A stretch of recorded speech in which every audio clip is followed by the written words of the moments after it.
मैं लंगर खींच रहा हूं केवल तुम्हारे बलबूते पर खींच रहा हूं। यहां तो तुम पंडवाओं का पथ नवाते रहे, अब ये बूढ़ा मर के तुम्हारे दरवाजे पे आए रहो, निठुर न बन जाइए। भगवान कन्हैया की आंखें छलक आई और कन्हैया कहने लगे, ये भारत के भूषण, ये करमवीर, ये प्रलाप न दिखाओ, जाओ शांति से पयान करो।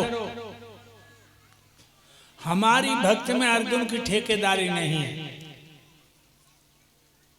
हमें भक्त समान प्रिय है।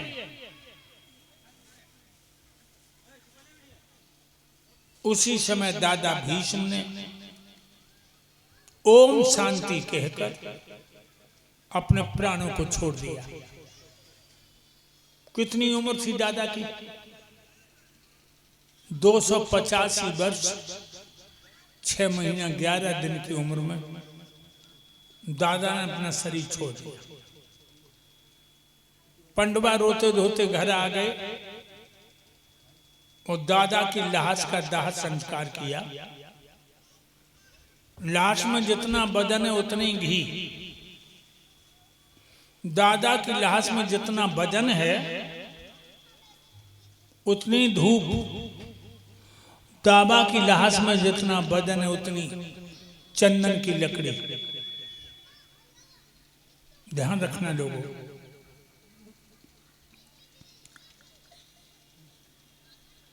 अब भी गांव लोग मरते हैं, 2 किलो घी ले लो, 4 किलो धूप ले लो, जला दिए। नहीं, लाश में जितना वजन है उतना ही घी, लाश में जितना वजन है उतनी ही आम की लकड़ी, जामुन की लकड़ी, चंदन की तो नहीं ले पाओगे। लाश में जितना वजन है उतनी धूप, शरीर का हवन कर देना चाहिए। ध्यान रखिए लोगों, शरीर का हवन कर देना चाहिए। इसलिए आज ही से बीड़ी छोड़ दो, जरा ध्यान दो, तंबाकू छोड़ दो, दारू छोड़ दो, जो पैसा इकट्ठा करने लगो। जब तक मरोगे तब तक इतना हो जाएगा, औलाद को घर से नहीं लेना पड़ेगा। ध्यान रखिए भाई, क्योंकि शरीर का हवन कर देना चाहिए। दादा के शरीर का हवन कर दिया,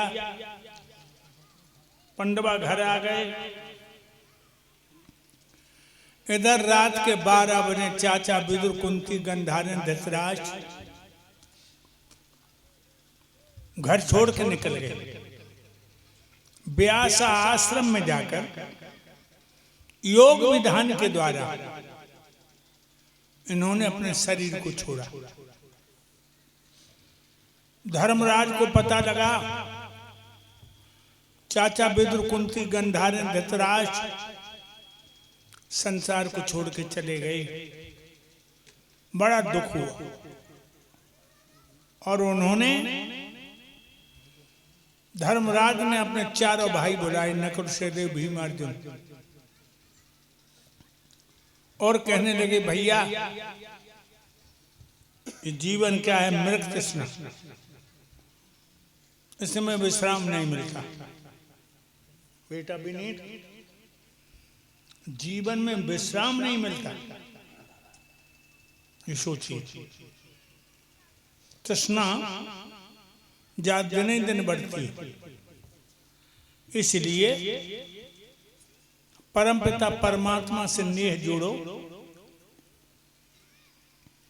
जब परिवार से धीरे धीरे अलग हो जाओ, जो 60 साल आ गए, 60 साल के हो जाओ, सोई परिवार से मोह कम कर दो। अब कम नहीं होता, बहुत ज्यादा होता है। और भगवान की तरफ बढ़ जाओ। अपने प्राणों के प्राण परमात्मा के चिंतन में मन लगाओ। इसलिए भैया धर्मराज बोले चलो प्रायश्चित करना है तो हिमालय में गल जाए। परीक्षित को दिल्ली का तख्त दिया, पांचों पांडवा द्रौपदी को लेकर हिमालय में गलने को चले। हुआ क्या, एक कुत्ता और संग में है धर्मराज का, काला कुत्ता आगे है,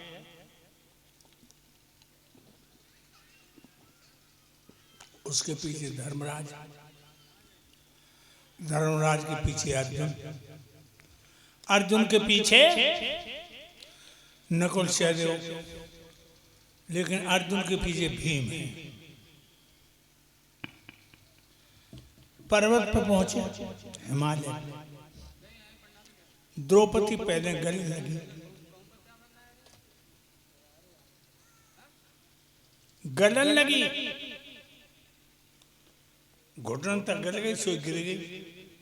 सो द्रौपदी का भीम से बड़ा प्यार था, बोली पिया भीम में गल रही हूं। भीम ने द्रौपदी को देखा, धर्मराज से कहा भैया, बड़े भैया धर्मराज, पांचाली गिर गई। तो पीछे नहीं देखा, ये कहां के साउंड बंद है,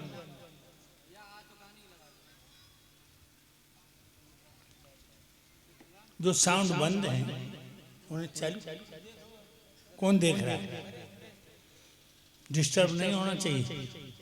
भाइयों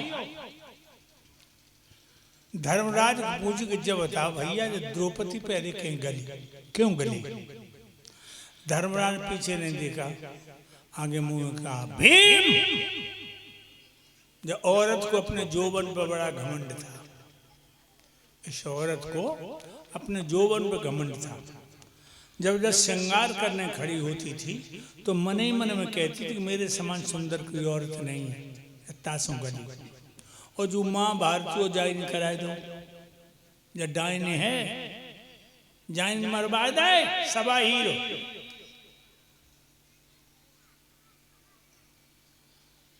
द्रौपदी गल गई, नकुल सहदेव गल गए, भीम अर्जुन गल गए, धर्मराज को अंगूठा गलो। क्यों? थोड़ा झूठ बोल गए थे महाभारत में, अश्वत्थामा की मृत्यु की घोषणा कन्हैया के कहने से झूठ कर दी। अश्वत्थामा नाम का हाथी मरा और धर्मराज बोले अश्वत्थामा हता, तो शंख बजिए, द्रोणाचार्य मर गए। समझो लोगों, एक बार झूठ बोले, कन्हैया के कहने से बोले और अंगूठा गल गो। अब हम तुम सवेरे संजा कितना झूठ बोलते हो, कितना झूठ बोलते हो, बता मरे हो कि जिंदा? आधार को पूछी जाए तो हम तुम मरे हो, जिंदा नहीं। आप लोग समझते होंगे चलते फिरते सोते जगते खाते पीते बोलते चलते हो हम मुर्दा। बताऊं तुमको,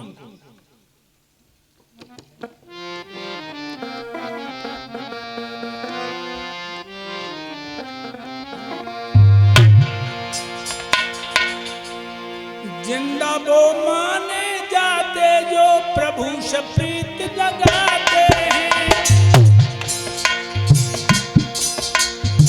जगत जाल में फंसने वाले सब मुर्दा कहलाते हैं। जिंदा वो माने जाते जो प्रभु से प्रीत लगाते हैं, जगत जाल में फंसने वाले सब मुर्दा कहलाते हैं। एक बात को बड़े ध्यान से सुनना मेरे दिल, बहुत थोड़ी जिंदगी है। जिंदा वो माने जाते जो प्रभु से प्रीत लगाते हैं, जगत जाल में फंसने वाले सब मुर्दा कहलाते हैं। जगत जाल में फंसने वाले सब मुर्दा कहलाते हैं, जगत जाल में फंसने वाले सब मुर्दा कहलाते हैं।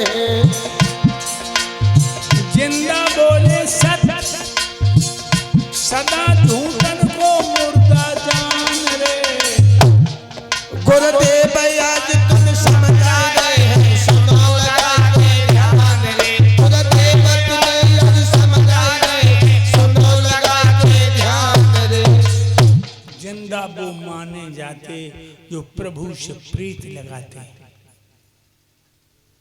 सुबह शाम अपने प्राणों के प्राण प्रभु का नाम लेते हैं कि हे ओम मेरा कल्याण करो, वो जिंदा है।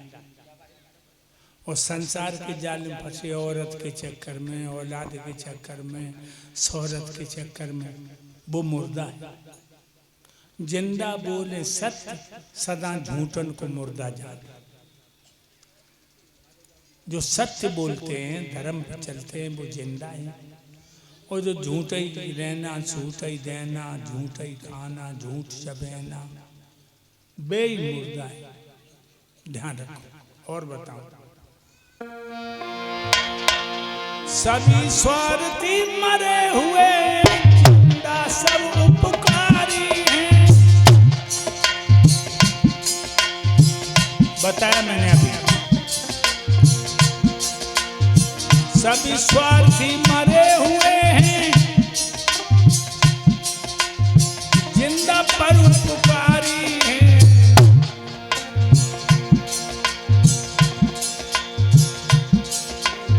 सभी स्वार्थी मरे हुए हैं, जिंदा पर उपकारी हैं। मरे हुए सारे व्यभिचारी, जिंदा सब ब्रह्मचारी हैं। ये मरे हुए ये व्यभिचारी, जिंदा पर उपकारी है। मरे हुए ये व्यभिचारी, जिंदा पर उपकारी है। धर्मवीर जिंदा है, मुर्दा सब पापी शैतान रे। गुरुदेवत ने यदि समझाए हैं, सुनो लगा के ध्यान। गुरुदेवत ने यदि समझाए हैं, सुनो लगा के ध्यान रे। सभी स्वार्थी मरे हुए, जो अब अपना उल्लू सीधा करते हैं, दूसरे के भले बुरे का ज्ञान नहीं करते, वो मुर्दा। और चाहे अपनों काम भले ही बिगड़ जाए, जो दूसरे के काम में हाथ बटाते हैं, वो जिंदा है। ध्यान रखिए, जो अपनी औरत को आदर देते हैं, पराई बहन बेटी को अपनी बहन बेटी समझते हैं, वो जिंदा है। अपनी नारी ब्रह्मचारी, जो अपनी पत्नी को घर की लक्ष्मी मानते हैं, तो दूसरी औरत को माँ बहन समझते हैं, वो ब्रह्मचारी हैं। अपनी नारी ब्रह्मचारी, और जो औरत पराई है उसे बुरी नजर से देखते हैं, वो मुर्दा है। भाइयों, अपनी नारी ब्रह्मचारी, और जो दूसरे की औरत को बुरी नजर से देखते हैं। घर में भूखी नंगी बैठी घरवाली और रसगुल्ला खाए रही बाहर वाली। अपनी पत्नी नंगी उघारी बैठी है, जो पराई औरत को रसगुल्ला खवा रहे, वो यम के जूत जब पड़ेंगे तो कोई बचाने वाला नहीं होगा। इसलिए कभी भी पराई नारी पे बुरी नजर, बुरी भावना मत रखना। जानते हैं ना पापियों की हालत होती, जो पराई औरत को बुरी नजर से देखते हैं। यमराज उन्हें मार मार के ले जाते हैं, और वहां एक लोहे की औरत होती है, लोहे की, सुर्ख लाल गरम। तो जो पर नारी को दृष्ट निहारे, और तिन की कागन कारत आंखें। जो पर नारी को गले लगावे, और पकड़ खम्मते बाई भिटावे। पराई औरत को बुरी नजर से देखते हैं, भाई लोहे के खम्म से चिपका देते, तड़प तड़प के बेहोश हो जाते। फिर ठंडी ठंडी हवा चलती है, होश आता दोबारा फिर उस खम्म से भेटा देते। इसलिए पराई स्त्री पर सपने में बुरी नजर मत डालना भाइयों। धर्मराज का अंगूठा गला, विमान आया, विमान में धर्मराज को बिठाला और वह कुत्ता को भी बिठाला और स्वर्ग को चले गए। ऐसे पंडवाओं का निर्माण हुआ है। ये भागवत है। एक एक बात अपने दिमाग में रख लेना भाइयों।